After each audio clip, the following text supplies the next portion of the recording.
amor, alegria, medo, raiva e tristeza. Essas são as 5 emoções sinápticas que são ok de ser sentidas e expressadas. Porém, entretanto, no nosso desenvolvimento, nem todas essas emoções, elas nos são permitidas. É verdade. E aí, não sentir não significa que passou. Nós aprendemos a disfarçar. E aí... Oferecimento: Giasse Supermercados, pequenos preços, grandes amigos. E Unesc, formação e inovação para transformar o mundo.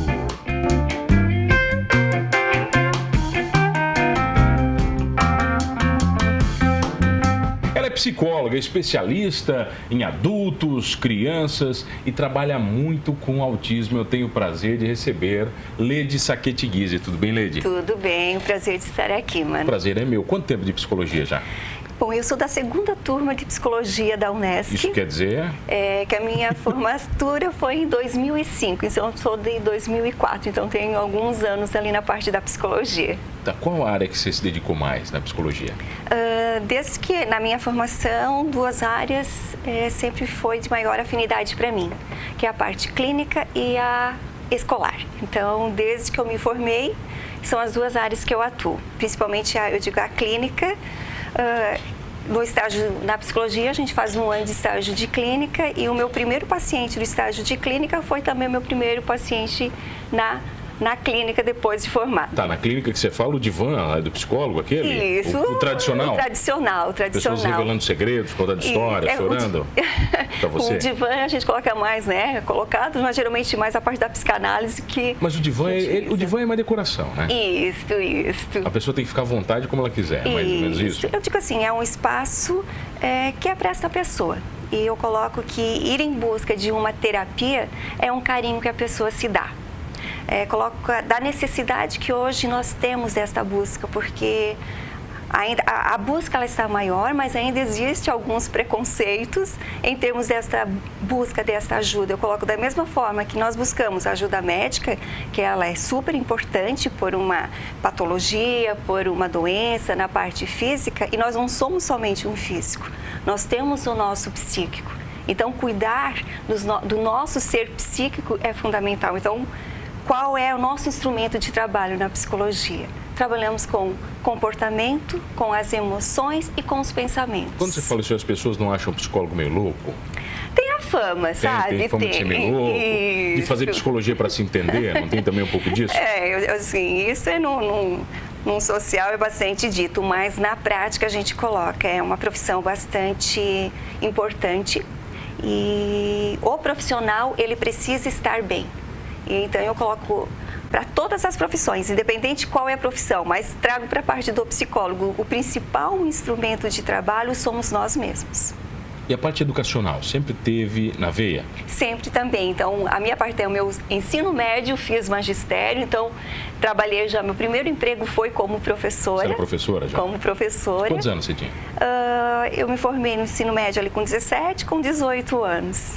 Você dava aula para quem? Para crianças? Eu comecei numa escola em São Bento Baixo, município de Nova Veneza, onde foi aberta uma sala para crianças deficientes auditivos e visuais. Um grande desafio já. Um grande desafio. Você teve que aprender língua de sinais, eu imagino. Isso. Eu fiz curso, na época era proporcionado curso na Fundação Catarina de Educação Especial e eu fiquei por um período como professora também. Como é que você capta a atenção deles? Porque eu imagino que é um universo muito diferente. Isso de qual deficiência? Da turma que você tinha inicialmente. Crianças, era mais a parte da estimulação. E eu digo assim, em primeiro lugar, é esse reconhecimento que essa pessoa existe, né? Reconhecer a existência dessa pessoa, valorizar, né? Criar este vínculo. E depois disso, dependendo da criança, qual é a prioridade de trabalho para esta criança? Não tem uma receita certa. Não é um padrão para todas? Não há um padrão. Não há um padrão. Até porque as famílias tratam de diferentes maneiras, né? Exatamente. Algumas aceitam mais, outras menos, algumas escondem. Tem muito disso, né? Bastante. Eu coloco assim, nada acontece no vácuo. Acontece dentro de um ambiente. E quem faz parte desse ambiente contribui para isso. Onde é que entra o autismo na sua vida? O autismo, ele, na minha formação da psicologia, eu comecei então no estágio social com as crianças, com as famílias de autismo. Então, a minha vida no autismo, ela começou lá em 2008. É um desafio gigantesco também, né? É gigantesco. Assim, muitas pessoas me perguntam, mas né, por que você foi nesta área? Porque muitas pessoas dentro assim, de um familiar, de algum histórico, eu não tinha nenhum familiar com histórico de autismo, mas essa palavra autismo, quando eu vi pela primeira vez, me chamou a atenção. E aí, quando veio esse convite para esse estágio, eu aceitei. E você sabia o que era? Eu digo assim, a universidade te proporciona o que é o autismo, as principais características. Eu digo, a literatura ela é fundamental, se manter no estudo, mas a prática é... Na hora que você se deparou pela primeira vez com a doença? Eu digo assim, a gente não chama de doença, não é uma doença, porque a doença muitas vezes remete a uma morte. O autismo não leva à morte. O autismo é uma condição? É um transtorno. Um transtorno. Um transtorno. Tá? É um transtorno que hoje a gente chama transtorno do espectro autista, porque abrange várias características. E eu digo assim, é um desafio, foi um desafio para mim lá no início, em alguns momentos, vontade de desistir, e paralelo a isso eu tive que me trabalhar também. Então eu coloco que teve momentos que a minha vontade de desistir, eu tive que descobrir por que eu queria desistir. Na verdade eu estava com medo. O autismo tem muitos níveis e características diferentes? O autismo, ele, hoje, pelo DSM-5, que é o manual estatístico, né, que coloca das doenças, coloca que existem 3 níveis de autismo. O nível 1, 2 e 3, ou leve, moderado e grave. Tem características bem específicas de cada nível? Tem. A gente coloca, né, o diagnóstico do autismo, ele se dá, né, por uma tríade, né, de atraso no desenvolvimento da criança. Qual é essa tríade? A criança com a dificuldade de se comunicar, muitas vezes a criança, ela desenvolve a fala, ou tem um atraso na fala, mas muitas crianças desenvolvem a fala, mas falar não significa estar se comunicando, que tem as repetições. Eu falo algo, ela repete. Repetir aquilo que eu estou falando não é comunicação.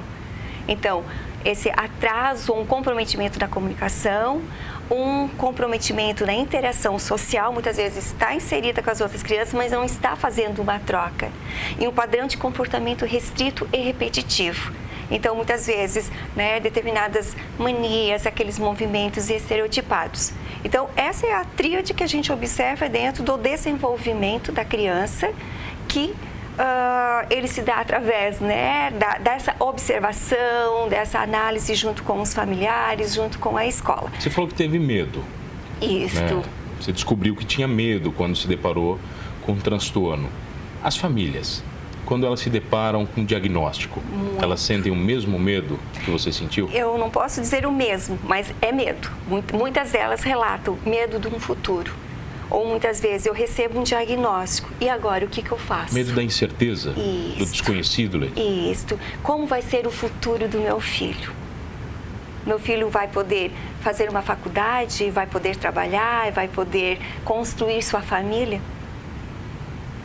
Então é um medo, uma insegurança muito grande que acontece nas famílias. E a gente coloca aqui, os pais, quando recebem um diagnóstico, eles passam por um processo de luto. Eles passam por um choque, por uma negação, por raiva, por tristeza, até chegar um momento de uma aceitação. Quando eles aceitam a doença, o transtorno, aceitam o transtorno, aceitam a criança, a vida dela muda? Fica bastante diferente, né? Eu digo, e esse cuidado com os cuidadores é um ponto que eu foco bastante, porque eu coloco que as nossas crianças precisam é ter pai e mãe bem.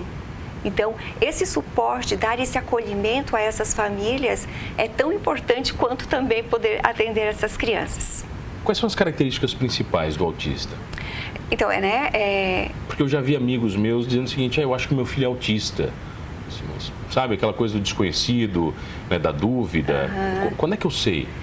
Como eu coloco, né, pelo atraso no desenvolvimento da interação social. Mas ele pode ser só quietinho também. Isso. Ele pode ser quietinho, né? Mas assim, não afetou a parte, consegue conversar, eu digo assim, entre, né, duas pessoas, há um estímulo, tem que ter troca disso. Os três elementos têm que estar presentes. Um deles não quer dizer que ele... Isso. A criança não quer brincar. Às vezes esporadicamente, isso dá o diagnóstico do autismo? Não. A criança, ela busca interação, não tem padrão restrito e repetitivo de comportamentos, mas ela está com 3 anos e não fala. E aí, muitas vezes, né, é um transtorno de linguagem. Mas eu tinha uma prima que com 3 anos não falava. Depois que ela começou a falar, a gente implorava para ela calar a boca. Isso. Pelo amor de Deus, para de falar. Isso. E todo mundo apavorado, porque ela, meu Deus, ela não fala ainda. Isso. Acontece muito isso? Acontece. Então, por um atraso de linguagem, não significa não se dá o diagnóstico de autismo. Né? Eu digo assim, a importância de buscar ajuda, de ter um acompanhamento médico, né? E muitas vezes esse encaminhamento para uma fono profissional, junto com família, junto com a escola, né? Eu digo assim, a gente tem resultados muito positivos. O desconhecido sempre vai dar medo, né?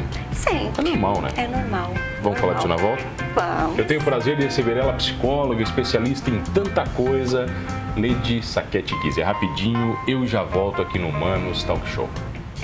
Voltei aqui no Manos Talk Show e você já sabe, comigo, Mano Dal Ponte, 2 entrevistas sempre inéditas, todas as noites aqui na RTV, sempre 11 da noite, popular 23 horas. Perdeu o Manos Talk Show? Vai lá no YouTube, o Manos Talk Show sem H, você vai curtir todas as entrevistas completinhas, inclusive esta com a psicóloga Lady Sacchetti Guise. Estávamos falando sobre tantas coisas, mas o que é mais desafiador na psicologia? Eu coloco, né, para mim, eu acredito demais na psicologia, né? Eu digo assim, tem pessoas que buscam a psicoterapia e muitas vezes assim, eu acho que eu não tenho mais jeito, não. Todo mundo tem jeito, Leite?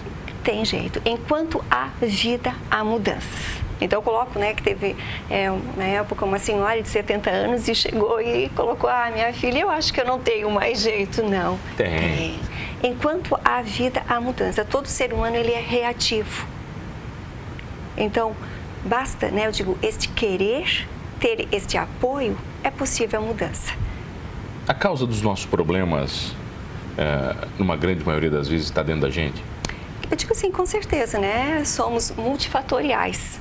E eu coloco também, nós não nascemos assim.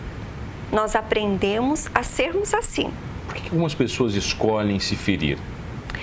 Foi uma maneira que muitas vezes, dentro da trajetória de vida desta pessoa. E quando eu falo ferimento, não é ferimento físico, não é ferimento emocional.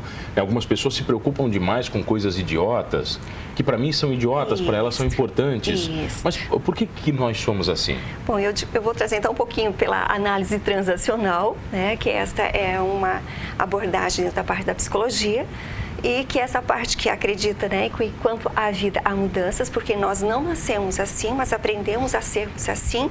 Como é que nós aprendemos a sermos assim? Pela análise transacional, a gente coloca que dentro da nossa formação de personalidade, existem 3 eus dentro de nós. Um eu criança, um eu que a gente chama de estado de ego criança, um eu de estado de ego pai, um eu de estado de ego adulto. Da mesma forma que nós temos uma força física, nós temos uma força psíquica. E que essa força, ela está relacionada a esses 3 eus dentro de nós. O meu eu criança está relacionado às minhas emoções. Então, temos 5 emoções inatas, tanto menina quanto menino. Todo mundo, padrão? Todo mundo. Amor, alegria, medo, raiva e tristeza. Essas são as 5 emoções ináticas que são ok de ser sentidas e expressadas. Porém, entretanto, no nosso desenvolvimento, nem todas essas emoções, elas nos são permitidas. É verdade. E aí, não sentir não significa que passou. Nós aprendemos a disfarçar. E aí, nesse disfarce é que entra as doenças. Que aí, então, a gente coloca por trás de uma doença física, há um fundo emocional? Não, há um disfarce. Uma das emoções que não está sendo, não foi permitida. Quando eu guardo alguma coisa, quando eu não tenho essa permissão, por exemplo, o menino que não pode chorar. Exato. O pai não permite. Isso. Então, muitas vezes o menino tem necessidade de chorar. E aí é muito comum ainda ouvirmos frases, né? Engole o choro porque menino não chora. E da manhã eu escutava, engole o choro, senão tu vai chorar de verdade. Né? Não é que o menino não chora. Isso, são frases. Mas segura aí. E aí, muitas vezes, né, a vontade de chorar e vem adulto assim, hoje eu não consigo chorar. Eu digo assim, e o choro faz parte das nossas vidas. Quais os maiores problemas?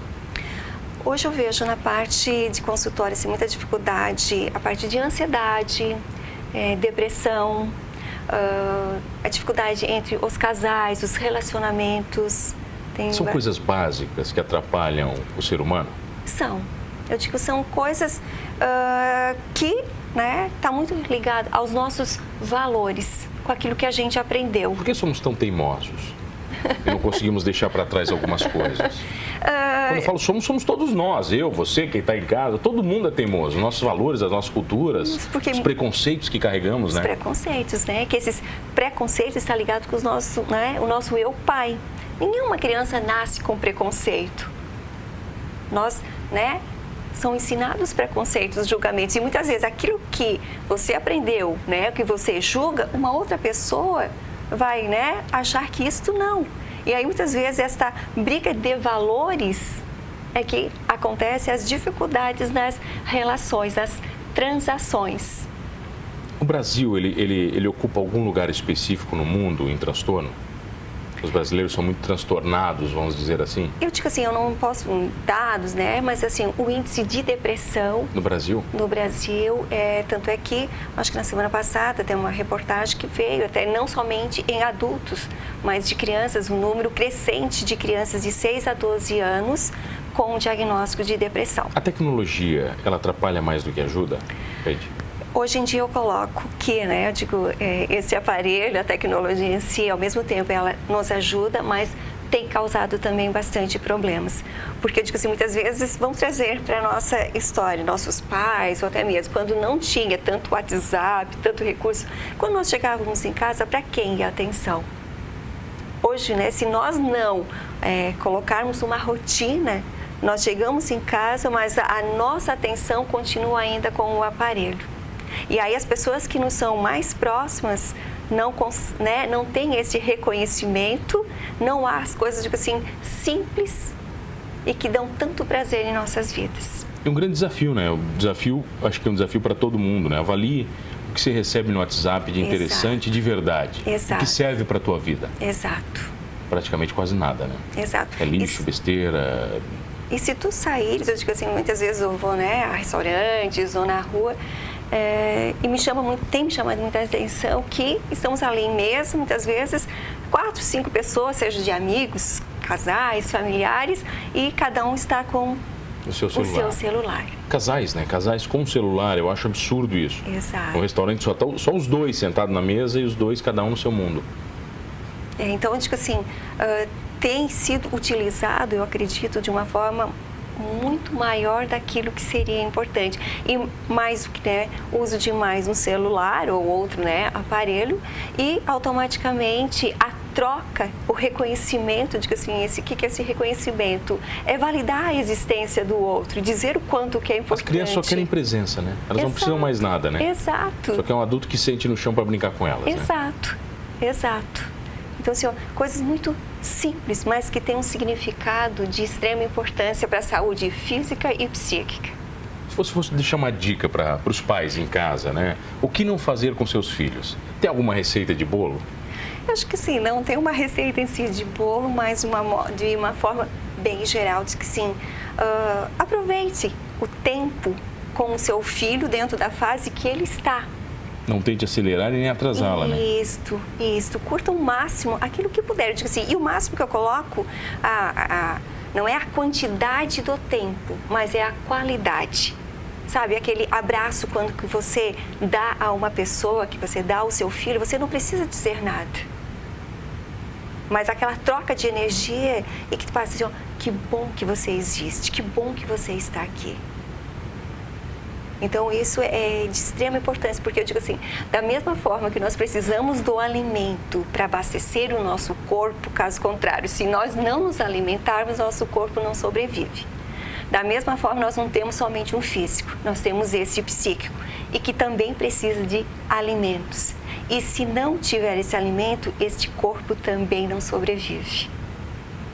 Seja de verdade, Eu acho que a rede social está deixando a gente muito artificial, não está? E geralmente é colocado muitas vezes, naqueles momentos que está numa festa, que está num momento mais, descontraído, e que quem muitas vezes olha pensa, essa vida da pessoa está sempre assim. Não está sempre assim.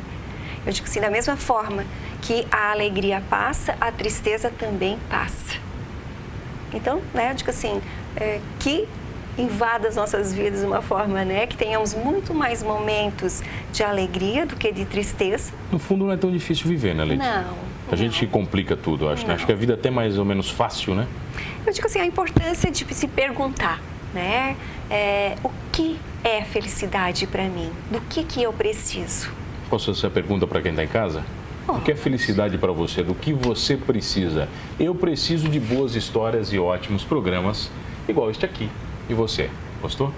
Bom, fica comigo, vocês já sabem, todas as noites tem programa Humanos Talk Show. E depois dessa entrevista, hoje, tem mais uma entrevista muito bacana com o professor João Rieti, né, e o Hermes, professor, aluno, que vão viajar, vão para a Itália no curso de design. Lady, muito obrigado pela presença, que prazer lhe receber. O prazer foi meu, mano. E você que está em casa, não esqueça de uma coisa, hein? Sabendo ou não dos seus limites, escolhendo bem ou não a felicidade, somos todos humanos. Oferecimento: Giasse Supermercados, pequenos preços, grandes amigos. E Unesc, formação e inovação para transformar o mundo.